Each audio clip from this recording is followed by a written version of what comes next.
कृष्ण वंदे जगद्गुरुं। छठवें अध्याय का 31वां और 32वां श्लोक। छठवें अध्याय का 31वां श्लोक। सर्वभूतस्थितं यो मा भजत्येकत्वमास्थितः सर्वथा वर्तमानोपि स योगी मयि वर्तते। ऊपर कहे गए श्लोकों का अर्थ है, मेरे में एक ही भाव से स्थित हुआ जो योगी संपूर्ण प्राणियों में स्थित मेरा भजन करता है, वह सब कुछ बर्ताव करता हुआ भी मेरे में ही बर्ताव कर रहा है, अर्थात वह सर्वथा मेरे में ही स्थित है। सर्वभूत स्थितं यो मा भजति का अर्थ है, सब देश काल वस्तु व्यक्ति घटना परिस्थिति आदि में भगवान ही परिपूर्ण है, अर्थात संपूर्ण चराचर जगत भगवत स्वरूप ही है, यही उसका भजन है। सर्वभूत स्थितम पद से ऐसा असर पड़ता है कि भगवान केवल प्राणियों में ही स्थित हैं, परंतु वास्तव में ऐसी बात नहीं है। भगवान केवल प्राणियों में ही स्थित नहीं हैं, प्रत्युत संसार के कण-कण में परिपूर्ण रूप से स्थित हैं। जैसे सोने के आभूषण सोने से ही बनते हैं, सोने में ही स्थित रहते हैं और सोने में ही उनका पर्यवसान होता है, अर्थात सब समय एक सोना ही सोना है। परंतु लोगों की दृष्टि में आभूषणों की सत्ता अलग प्रतीत होने के कारण उनको समझाने के लिए कहा जाता है कि आभूषणों में सोना ही है। ऐसे ही सृष्टि के पहले, सृष्टि के समय और सृष्टि के बाद एक परमात्मा ही परमात्मा है।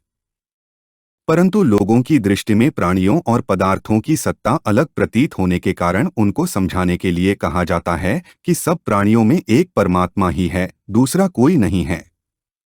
इसी वास्तविकता को यहाँ सर्वभूतस्थिता माम पदों से कहा गया है। एकत्वमास्थितः का अर्थ है, पूर्व श्लोक में भगवान ने बताया था कि जो मेरे को सब में और सबको मेरे में देखता है, उसके लिए मैं अदृश्य नहीं होता और वह मेरे लिए अदृश्य नहीं होता। अदृश्य क्यों नहीं होता?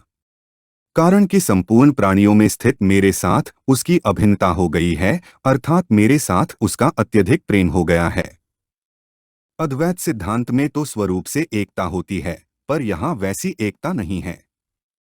यहाँ द्वैत होते हुए भी अभिन्नता है, अर्थात भगवान और भक्त दिखने में तो दो हैं, पर वास्तव में एक ही हैं।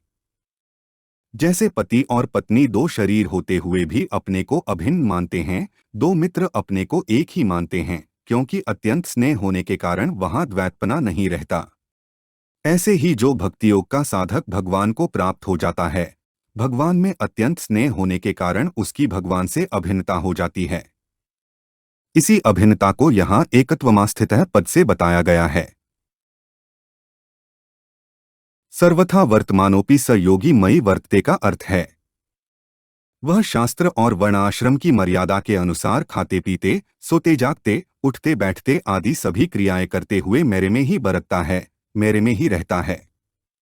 कारण कि जब उसकी दृष्टि में मेरे सिवाय दूसरी कोई सत्ता ही नहीं रही, तो फिर वह जो कुछ बर्ताव करेगा, उसको कहाँ करेगा? वह तो मेरे में ही सब कुछ करेगा। 13वें अध्याय में ज्ञानयोग के प्रकरण में भगवान ने यह बताया कि सब कुछ बर्ताव करते हुए भी उसका फिर जन्म नहीं होता, सर्वथा वर्तमानोपि न स भूयोऽभिजायते। और यहाँ भगवान ने बताया है कि सब कुछ बर्ताव करते हुए भी वह मेरे में ही रहता है। इसका तात्पर्य यह है कि वहाँ संसार से संबंध विच्छेद होने की बात है और यहाँ भगवान के साथ अभिन्न होने की बात है।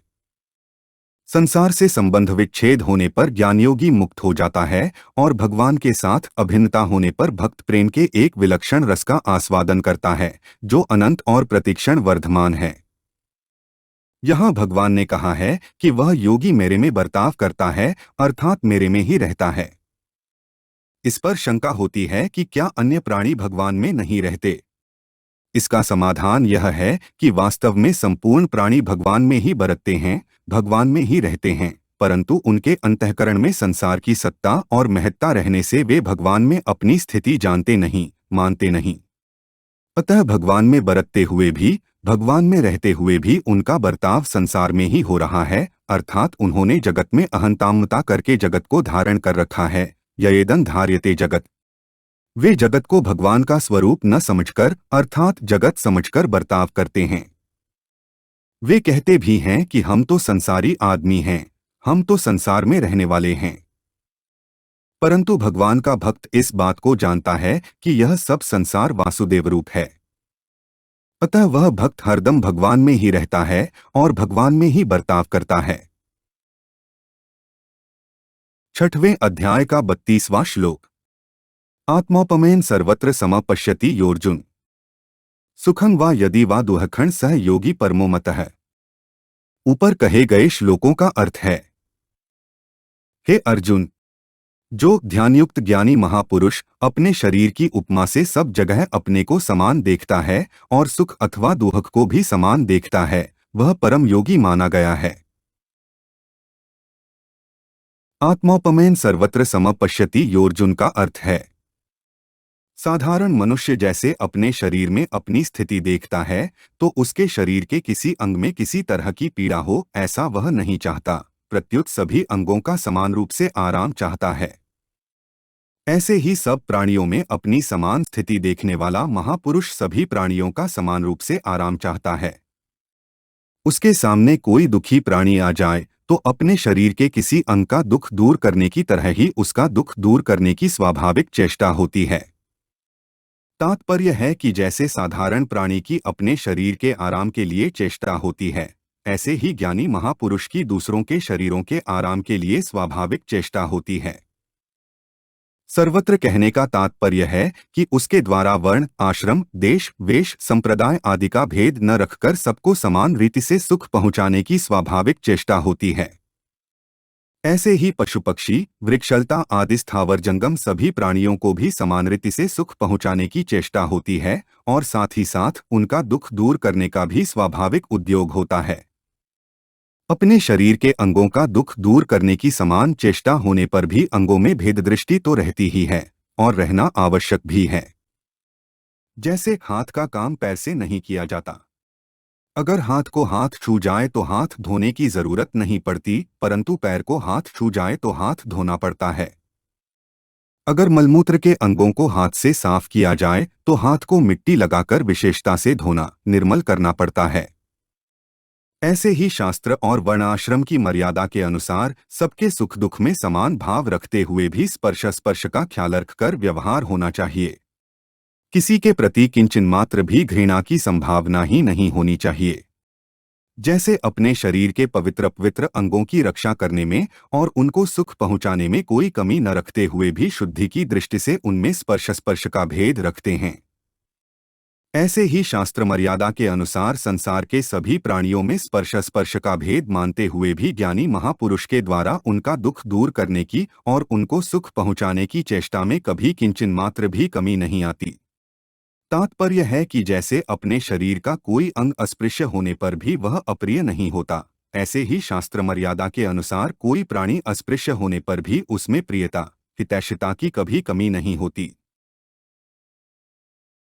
सुखं वा यदि वा दुःखं का अर्थ है, अपने शरीर की उपमा से दूसरों के सुख दुख में समान रहने का तात्पर्य यह नहीं है कि दूसरों के शरीर के किसी अंग में पीड़ा हो जाए तो वह पीड़ा अपने शरीर में भी हो जाए, अपने को भी उस पीड़ा का अनुभव हो जाए।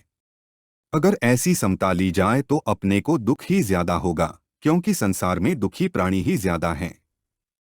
दूसरी बात, जैसे विरक्त त्यागी महात्मा लोग अपने शरीर की और अपने शरीर के अंगों में होने वाली पीड़ा की उपेक्षा कर देते हैं, ऐसे ही दूसरों के शरीरों की और उनके शरीरों के अंगों में होने वाली पीड़ा की उपेक्षा हो जाए, अर्थात जैसे उनको अपने शरीर के सुख दुख का भान नहीं होता, ऐसे ही दूसरों के सुख दुख का भी अपने को भान न हो। यह भी उपर्युक्त पदों का तात्पर्य नहीं है। उपर्युक्त पदों का तात्पर्य है कि जैसे शरीर में आसक्त अज्ञानी पुरुष के शरीर में पीड़ा होने पर उस पीड़ा को दूर करने में और सुख पहुंचाने में उसकी जैसी चेष्टा होती है, तत्परता होती है, ऐसे ही दूसरों का दुख दूर करने में और सुख पहुंचाने में ज्ञानी महात्माओं की स्वाभाविक चेष्टा होती है, तत्परता होती है। जैसे किसी के हाथ में चोट लग गई और वह लोक समुदाय में जाता है तो उस पीड़ित हाथ को धक्का न लग जाए, इसलिए दूसरे हाथ को सामने रखकर उस पीड़ित हाथ की रक्षा करता है और उसको धक्का न लगे ऐसा उद्योग करता है। परंतु उसके मन में कभी यह अभिमान नहीं आता कि मैं इस हाथ की पीड़ा दूर करने वाला हूँ, इसको सुख पहुँचाने वाला हूँ। वह उस हाथ पर ऐसा एहसान भी नहीं करता कि देख हाथ मैंने तेरी पीड़ा दूर करने के लिए कितनी चेष्टा की। पीड़ा को शांत करने पर वह अपने में विशेषता का भी अनुभव नहीं करता। ऐसे ही ज्ञानी महापुरुषों के द्वारा दुखी प्राणियों को सुख पहुंचाने की चेष्टा स्वाभाविक होती है। उनके मन में यह अभिमान नहीं आता कि मैं प्राणियों का दुख दूर कर रहा हूं, दूसरों को सुख पहुंचा रहा हूं। उनका दुख दूर करने की चेष्टा करने पर वे अपने में कोई विशेषता भी नहीं देखते। उनका स्वभाव ही दूसरों का दुख दूर करने का, उनको सुख पहुंचाने का होता है। सयोगी परमो मतः का अर्थ है उसकी दृष्टि में सिवाय परमात्मा के कुछ नहीं रहा। वह नित्य योग, परमात्मा के नित्य संबंध और नित्य स्मता में स्थित रहता है। कारण कि शरीर संसार से सर्वथा संबंध विच्छेद होने से उसका परमात्मा से कभी वियोग होता ही नहीं और वह सभी अवस्थाओं तथा परिस्थितियों में एक रूप ही रहता है। अतः वह मुझे परमयोगी मान्य है। हमारे चैनल को सब्सक्राइब करें। अगर यह वीडियो आपको अच्छी लगी तो वीडियो को लाइक करें, वीडियो को अपने दोस्तों के साथ शेयर करें, अपने सुझाव हमें कमेंट करके बताएं। जय श्री कृष्णा।